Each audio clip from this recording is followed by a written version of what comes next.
ದೇವೇಗೌಡರ ಬಗ್ಗೆ ಕಾಂಗ್ರೆಸ್ಸಿಗರಿಗೆ ಈಗ ಅನುಕಂಪ ಬಂದಿದೆ. ಟಿಕೆಟ್ ನೀಡದ ವಿಚಾರಕ್ಕೆ ಕಾಂಗ್ರೆಸ್ ವಿರುದ್ಧ ಕುಮಾರಸ್ವಾಮಿ ಕಿಡಿಕಾರಿದರು.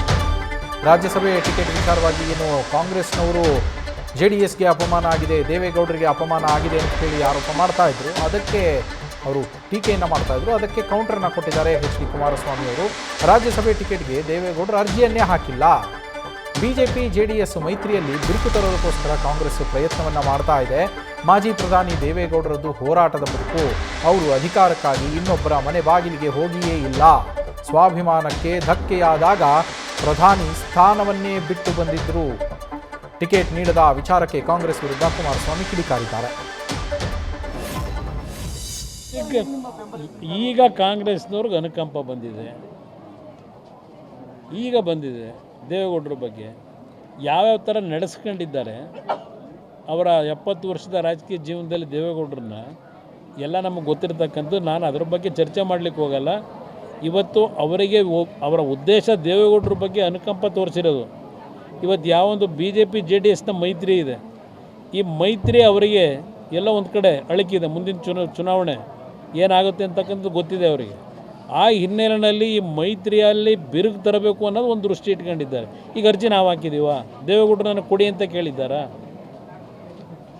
ಅದು ಯಾವುದೋ ನಮಗೆ ಸಂಬಂಧ ಇಲ್ಲದೆ ಇರೋದು. ಅವ್ರ ಪಕ್ಷದ 60 ಜನ ಶಾಸಕರಿದ್ದಾರೆ. ನಾವು ಕೊಡಿ ಅಂತ ಕೇಳಿದರೆ ಸಾರ್ವಜನಿಕವಾಗಿ ಯಾವ ರೀತಿ ದೇವೇಗೌಡರ ಬಗ್ಗೆ ಪ್ರತಿಕ್ರಿಯೆ ಬರ್ಬೋದು. ಇವತ್ತು ಕೆಲವರು ಚರ್ಚೆ ಮಾಡ್ಬೋದು, ಅಯ್ಯೋ ದೇವೇಗೌಡರು ಇದ್ದಿದ್ರೆ ಅಲ್ಲಿ ಧ್ವನಿ ಎತ್ತವರು ಅಂತೇಳಿ, ಅದು ಬೇರೆ ವಿಷಯ. ಅವರು ಅಧಿಕಾರದಲ್ಲಿ ಇರಲಿ ಇಲ್ಲದೆ ಹೋಗಲಿ, ಧ್ವನಿ ಎತ್ತಿರ್ತಕ್ಕಂಥದ್ದು ಹಲವಾರು ಉದಾಹರಣೆ ಕೊಡಬಲ್ಲೆ. ಇವತ್ತು ಒಂದು ಉದಾಹರಣೆ ಕೊಡ್ತೀನಿ ನಿಮಗೆ. 1989 2 ಕಡೆ ದೇವೇಗೌಡರು ಸೋತರು. ಅವ್ರ ಪಕ್ಷಕ್ಕೆ ಬಂದಿದ್ದು ಕೇವಲ 2 ಸೀಟು.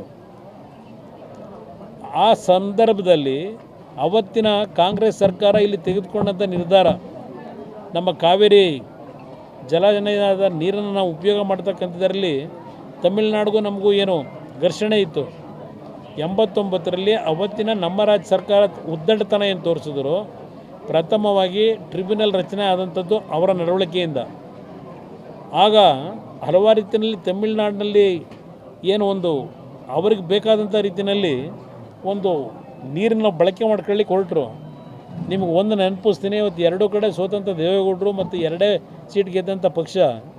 ಆ ಸಂದರ್ಭದಲ್ಲಿ ಇಲ್ಲಿ ಬಹುಶಃ ನಮ್ಮ ಜೊತೆಲಿ ಇಲ್ಲ, ನಮ್ಮ ಯಾರಪ್ಪ ನಮ್ಮ ಲೀಡ್ರ್ ಇದ್ನಲ್ಲ, ಅಲ್ಲ ನಾನು ಬಂದಲ್ಲ ಮೈಸೂರು ಆಫೀಸಿಂದ ದುಡ್ಡು ತಗೊಂಬಂದಲ್ಲಪ್ಪ ಲಾರಿ ಕೊಡೋಕ್ಕೆ ಬಸ್ಗಳಿಗೆ, ಶಿವಾನಂದು ನಮ್ಮ ಬುದ್ನೂರು, ಅವರ ಮನೆಯಲ್ಲಿ ದೇವೇಗೌಡರೊಂದು ಮೀಟಿಂಗ್ ಕರೆದು ಅವತ್ತಿನ ಒಂದು ಸಂದರ್ಭದಲ್ಲಿ ನಮ್ಮ ಜನಕ್ಕೆ ಆಗ್ತಿರ್ತಕ್ಕಂಥ ಅನ್ಯಾಯಕ್ಕೆ ಅವ್ರು ಏನು ಯಾವುದೇ ಜನ ಸೋಲಿಸಿದ್ರು ಜನಗಳ ಪರವಾಗಿ ಧ್ವನಿ ಎತ್ತಿದ್ರು. ಮೈಸೂರಿನಲ್ಲಿ ಮೈದಾನದಲ್ಲಿ, ಮಹಾರಾಜ ಮೈದಾನದಲ್ಲಿ 2 ಲಕ್ಷ ಜನ ಸೇರಿಸಿ ಒಂದು ಸಭೆ ಆಯಿತು.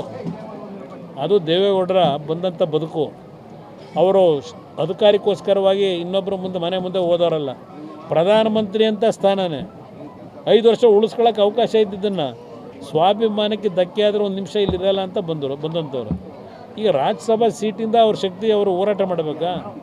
ಅವ್ರಿಗೆ ಬೇಕಾಗಿರೋದು ಭಗವಂತ ಕೂಡ ಆರೋಗ್ಯ. ರಾಜ್ಯಸಭಾ ಕೇಳಲಿಲ್ಲ ಅಂತಂದ್ರೆ ನಾವು ಕೊಟ್ಟಿದ್ವಿ ಕಳೆದ ಬಾರಿ ಕಾಂಗ್ರೆಸ್ನಿಂದ.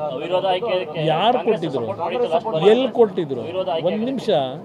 ಕಾಂಗ್ರೆಸ್ಗೆ ಇನ್ನೊಂದು ಕ್ಯಾಂಡಿಡೇಟ್ ಆಗ ನಂಬರ್ ಎಲ್ಲಿತ್ತವತ್ತು? ಅವತ್ತಿನ ದಿನ ನಮ್ಮ ಸರ್ಕಾರ ಹೋಗಿತ್ತು, ದೇವೇಗೌಡರನ್ನು ಸೋಲಿಸಿದ್ರು 19ರಲ್ಲಿ ತುಮಕೂರಿನಲ್ಲಿ ನಿಲ್ಲಿಸಿ. ಆ ಸಂದರ್ಭದಲ್ಲಿ 4 ರಾಜ್ಯಸಭಾ ಸ್ಥಾನಕ್ಕೇನು ಚುನಾವಣೆ ಆಯಿತು.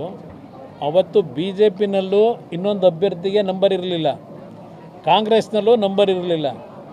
ಅಲ್ಲಿ ಇನ್ನೊಬ್ಬ ಅಭ್ಯರ್ಥಿ ನಿಲ್ಲ ಪ್ರಶ್ನೆ ಇರಲಿಲ್ಲ. ಇದೇ ಯಡಿಯೂರಪ್ಪನವರು ಅವ್ರ ಮುಖ್ಯಮಂತ್ರಿ ಏನಾಗಿದ್ದರು, ನಾನು ಅಧಿಕಾರ ಹೇಳಿದ್ರು, ಅವರೇ ಫೋನ್ ಮಾಡಿ ನನಗೆ ಹೇಳಿದರು, ನೋಡಿ ನಾವು ಅಭ್ಯರ್ಥಿ ಆಗ್ತಾಯಿಲ್ಲ BJPಯಿಂದ, ದೊಡ್ಡವ್ರಿಗೆ ಈ ಥರ ಏನಾಗಿದೆ ತುಮಕೂರಿನಲ್ಲಿ, ಅವ್ರು ರಾಜ್ಯಸಭಾದಲ್ಲಿ ಇದ್ದರೂ ಒಳ್ಳೆಯದು ಅಂತ ಹೇಳಿ ನಾವು ಅಭ್ಯರ್ಥಿ ಆಗ್ತಿಲ್ಲ, ನೀವು ಚುನಾವಣೆ ನಿಲ್ಲಿಸ್ಕೊಳ್ಳಿ ಅಂತಕ್ಕಂಥದ್ದನ್ನು ಅವರೂ ಹೇಳಿದ್ರು.